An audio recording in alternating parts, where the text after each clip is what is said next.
Put a little bit of the rub, nigga, I gotta be safe. Let's get to sports talk. I'm not talking about just the way you play, but like the career trajectory, it does seem like it's very similar. Yeah, well, thank you again. And I will say this one thing, and I mean, everybody brings up, they've been bringing up, is like for him to take advantage of it now, because you never know what's going to happen down the line. You know, I've always told some of these young quarterbacks, I mean, I think I'm the youngest quarterback to ever start in a Super Bowl and never got back. Right. I played in a bunch of AFC championship games, and, you know, the one year I got hurt with the Achilles, we had a really good team that year. Yes, we did. I felt like we could have won that year. And it's a shame, but, you know, that's the thing you got to take advantage of is when you have that opportunity. Oh, why did you do that? I'm sorry, dude. I in the pocket, untouched, in Cleveland, Achilles. In your hometown. In my hometown. In your hometown. No, it's your fault. We had the best record at 9-2, lost the rest of the games, didn't make the playoffs. Thanks for bringing that up. I'm sorry, I appreciate dude. that. Yeah. But along those lines, so you're a first-rounder, obviously. Patrick Mahomes is a first-rounder. We talk about the early success. There's already pressure as a first-rounder and the name you came out. It's as simple like is how the Chiefs got this team built. They can make a couple more Super Bowls down the line. Yeah, they're going to take advantage of this season.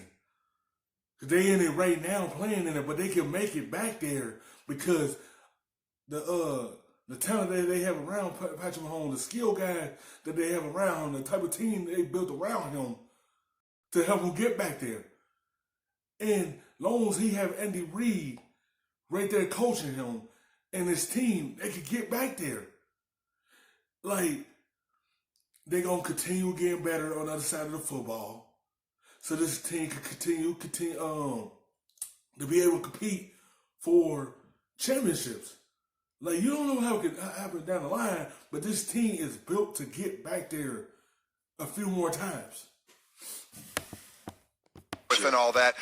Was there even more pressure then when you had success that early? It's like, wow, so this game he's killing it early, so the expectations are even more?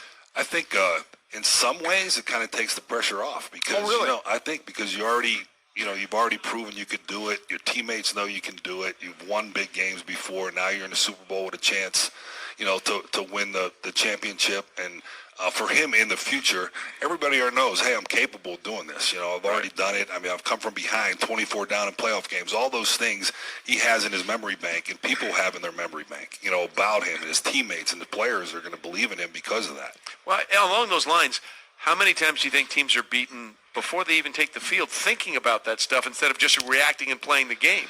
I think at the level in the NFL, it's hard to believe that everybody thinks that way. You know what I mean? They think like they're going to win every game. I mean, because they're all pretty much at the same level other than, you know, certain players and guys making plays at certain times. The only reason I asked that is because it was Super Bowl 51 and the Falcons were mic'd up and they were up 28-3 and they were like, we're going to win this game. But they kept saying, that's Tom Brady on the other. I mean, they were literally processing it during the Super Bowl as it was happening, and then boom, it sort of fell in their laps that way. Yeah, and that doesn't happen often. It was a big meltdown. You know why it's a big meltdown? They looking at it as, oh, we are 28-3. No, you know who on the other side of that field. You keep your foot on their necks. Your offense could put up more points against that team, and you do that. You don't stop in your tracks and think he can't bring them back. Yeah, no one probably can do that again, but he did it. The difference between the Chiefs and that Falcons offense, they're not going to stop scoring. They're going to continue putting points up till they know they have enough good lead to be able to hold you off and win the game. The problem is, you don't sit here and say, oh, that's Tom Brady. You continue putting the points on the board so you can win the championship. They want to be conservative and then make mistakes. Went away from the run. That's what went wrong in that Super Bowl. When that run is working, you don't go away from it. When you go away from it and be one dimension and go away will help you get that lead, look what happened. It got tucked away from you in an instant. game was, nuts. For sure. Certainly a special one there. Dan Marino with us on Goal Wingo. You mentioned the youngest quarterback to start in a Super Bowl game.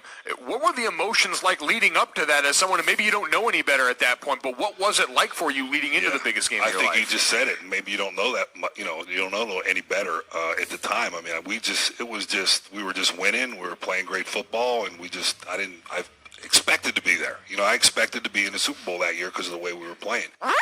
They'd look at you as a pocket passer, and I was, but at times you got to move around in the pocket. It's not always perfect. It's not going to be perfect in there where you're just standing there like you're throwing 7-on-7. So, and I guess talking about young and old at the quarterback position is kind of interesting where we're at in the league now. We're seeing guys like Eli Manning retire, Phillip Rivers, Tom Brady, Drew Brees, all getting up there in age, and these new quarterbacks that are really starting to become the stars in the league right now. When you look at it, what do you think the biggest difference is between that quarterback class like the 04 class, the guys that are on their way out, versus some of the young guys that are really starting to take the league by storm? So I think it's athleticism, the way they're playing the college game, with a lot of the throws at the line of scrimmage, it's almost like a running game, it really is. And then the RPO system doing all those things, and it's a lot different. They're getting the ball out quick, which is something that for years it took guys to learn how to do that sometimes, and so there is a difference. The athleticism, I think, how they get the ball out, the way the college game is, high pace, fast pace. So that, I would say that's the big difference. Dan Marino with us, Hall of Famer, Mr. Miami, most importantly, star of Ace Ventura, Pet Detective. Oh, geez. Yes, the best work. With us here this morning. Best work. The Niners got here a completely different way. They only threw it 8 times in the NFC Championship game, lowest ever on that title, 4th lowest pass attempts in any playoff game in NFL history. And everyone's like, no, we can win with Jimmy G. He's fine. We're all this kind of stuff. And Jimmy G said, I'm fine with it. If that's the way it has to be, that's the way it has to be. If you were the quarterback and they called 45 running plays and only 8 pass plays, are you having a conversation with some people? I'm not sure I'd be that happy about it. But if we were there it is. I'll be honest with you, But if you're winning, that's the thing. If you're winning and that's your plan, and you go in and that's your plan, and that's a different mindset. Yeah, they ain't use him to throw the football a lot, but Jimmy G is seeing what's working. I'm not about to have an ego and get in front of that and stop us from going where we want to go, and that's the Super Bowl. He seen it was working. He went along with it. This is what helping our team get where we want to go, and it's working, and the teams ain't stopping it.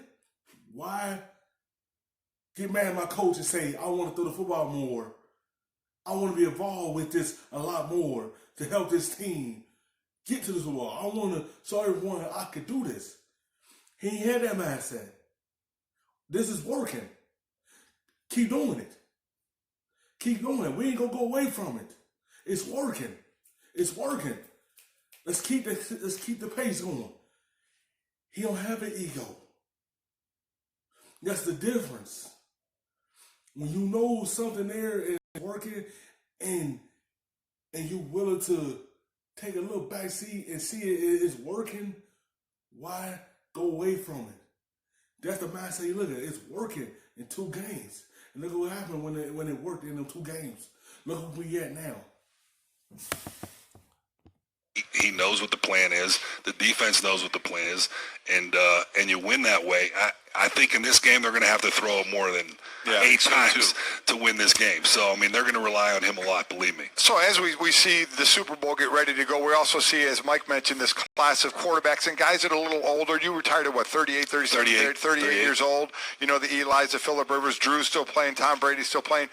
What's it like for them, and what was it like for you when you're getting up there and you realize you're not what you were and the end may be coming, and parsing that with, I want to keep playing, should I keep playing? It's hard. You know, it is. It's hard because when you get to that age, you know, your mind, for me, like my mind would tell me to do certain things and my lower body wouldn't let me do them, you know? So you have to make do with what you have and figure it out pretty much as you're playing, and your game does change. You know, your game changes as you get older. So that's part of it. Yeah, that's part of it. Some just have mentalities like, I still have it, and they're competitive. I still believe I could get this team to win a championship. Phillip Rivers, time look like it's running out. Because the season he had this season, they don't know what they're going to do over there this season. They don't know if they're going to bring it back or not. So it's a lot that's going on. It's a lot. It is going on revolving around the Chargers, what they're going to do. That you have to deal with, and if you're a really good player, then you're able to do that, and you can make those changes. Everyone, thank you for watching ESPN on YouTube. For more The best, stuffing them shits in the safe. Got me a spot out the way. Nigga just trying to be safe.